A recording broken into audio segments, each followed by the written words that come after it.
We're here with Mike Landino from HySecurity, and we have the Safety Summit 2020 coming up. So we've had a lot of changes in the industry in the last couple of years with monitored accessories that go onto the gate operator. As I'm generally reminded, a lot of these safety things were actually in place for a long time.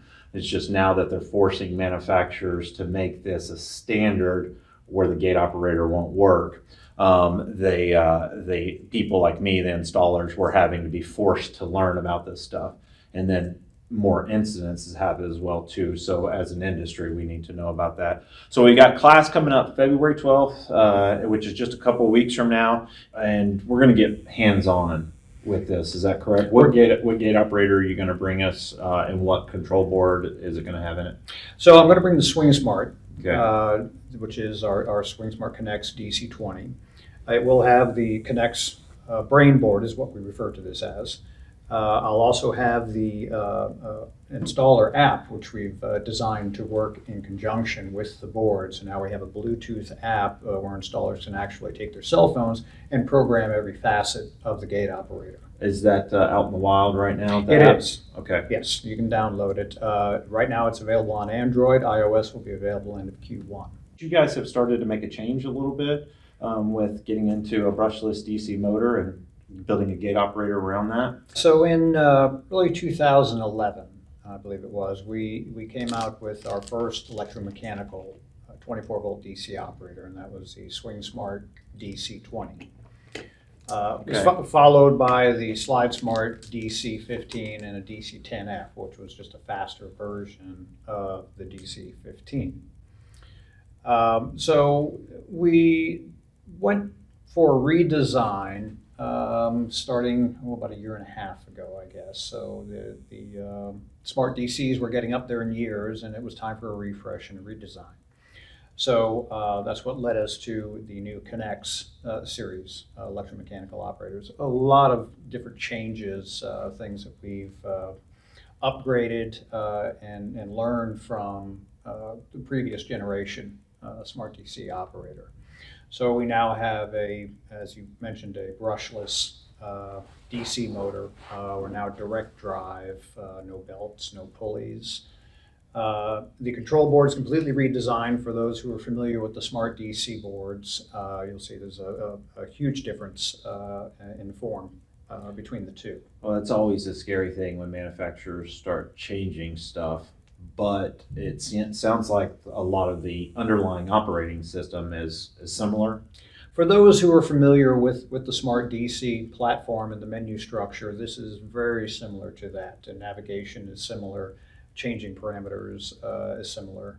It's actually much easier to navigate, quite honestly, than the previous generation, because we put everything into one big menu instead of a user menu and an installer menu. There's been a couple of things that you've pointed out and that I've read on the new control board that have been really exciting. As an example, the connections that connect to the board. I can't figure out where to put the screwdriver at.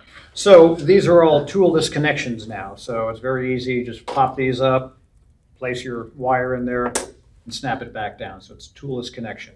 Also, all of these terminals are removable. So should anything happen to the board, you simply unplug it, unscrew one screw, slide the board out, put the new one in, plug it in, and you're good to go. One screw. One screw. This screw right here. That's it. So it actually locks in place on a tilted piece of metal that holds the board. We also have put the loop detector slots up on top here, put these protective rubber covers on there. So these are for our HY5B plug-in loop detectors that are built specifically for our Smart DC, Smart Touch, and SmartCNX boards. Simply plug them in, attach your loop wires, and you're done. It communicates with the brain board, notifying it of loop health, loop condition, frequency. Mm-hmm. It gives you information that simply isn't attainable anywhere else in the industry. Am I wrong in seeing that there's 4 actually plugins? There are 4 plugins, that's correct. So what command do you need other than an interrupt, a shadow or center loop, and an exit? What's the 4th one that you would need? So we have an inside and an outside.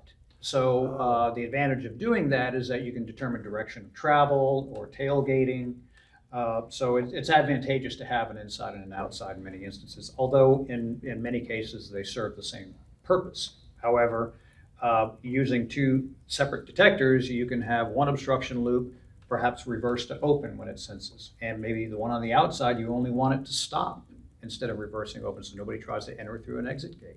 That's very interesting. So some manufacturers have a circuit, a quick close circuit or something along those lines that when you present yourself to that loop, it won't close, it'll stop right there. But because you can determine directionality, you know whether they're on the exit and are then authorized to open that gate back up or on the outside, the Sure. unsecure side. So we're going to be also partnering up for the class with EMX. Mhm. So they have great lines of loop detectors, standalone loop detectors for sometimes when you need that, if you need it in a remote location. But also they have some photo eyes that I love, the IRB Mon and the IRB RET. Mhm. So they have a couple of different output methods, but the concern is are those output methods compatible with what you have here? So on the safety side, which is what the class is all about, what can you accept into here as far as brand wise, or is it not brand? Is it just functionality? So the beauty of the CNX board is that we designed the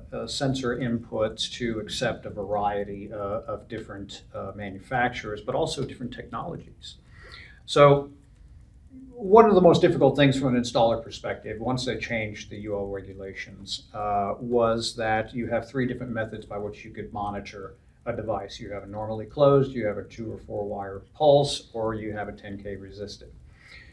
Each manufacturer had their choice as to which direction they wanted to go. So it was incumbent upon the installer to decide or determine what he needed out in the field. So that tripled the number of devices that he had to carry with him, and he had to know when he was going out. Was it pre-2018, post-2018? If it's post-2018, what manufacturer and what type of technology do they interface with? So what we've done with the CNX board is we've tried to make it as simple as possible for an installer. So our obstruction sensor inputs will take either a 10K or 300 hertz pulse 4 wire. The unique thing about these, Hadn't heard of that. yeah, Blue Bus is something, if you were familiar with NICE or the Apollo or NICE 1050 board, Oh, okay. that had a Blue Bus technology on it, still does. And this is a wired technology. It's a wired technology, but it's a 2-wire. So there's no wrong way to hook it up. The beautiful part about it is it's 2 wires. You can go transmitter to receiver to board or run both wires back to the board. You can connect up to 6 devices together in any wiring configuration back to the board, and it will know the difference between all of those devices. They're set with a jumper in the device itself. Very simple to install and configure. So we've given you 3 different options to connect devices to this board. Right off the bat, how many inputs am I going to have for safety devices? As you know, we're starting to get sometimes where we need 3 or 4 edges and a couple of photo eyes. So are we going to have enough inputs for that? We do. We have 5 dedicated inputs. So we have 2 that are sensors 1 and 2, but the other 3 inputs you can also define as sensor devices. Oh, okay. Right. And that's all software definable? That's all software definable, Oh, yes. And that that's- can all be done with the installer app or on screen, right here with the navigation buttons. So an installer app? So we have an installer app, yes. So this is called the SmartCNX installer app. So it's a very, very simple interface. Oh, okay. It allows you to connect to the operator via Blue Bus. So we have a Blue Bus technology in here, which you can turn on and off. We'll be able to control every facet of the gate operator. All the control functions, setting your UL class, setting your open and close speeds, which by the way are independently adjustable. You could set the class of the gate operator? You can set the class of the gate So operator. 1, 2, correct. 3, or 4. That's correct, 1, 2, 3, or 4. I didn't know classes played that much into it. Well, the UL defines these classes. Yes, sir. All right, so we have UL class 1 and 2 are single family dwellings to up to 4 family dwellings, and speeds are restricted on the gate operator to 1 foot per second. So class 3 is generally a commercial installation or an installation not intended for use by the general public. All right. Then class 4 is typically an airport or a prison type environment where a guard is controlling the opening and closing of the gate. I'm familiar with that. Right. Yeah. Right. Okay. Right. Personal experience. I always ask if people are familiar with the prison setup or not, and not many people answer me. I'm not sure why. And now I'm disqualified myself. Right, exactly. And I wasn't a guard, I'll just put it there. So obviously, we can configure this board for the installation, the type of installation that it's going to be installed in. So getting hands-on is going to be a big part of this class. So we're actually going to take some photo eyes, and I know Cameron will probably have an edge, so we'll be able to hook an edge to it as well too.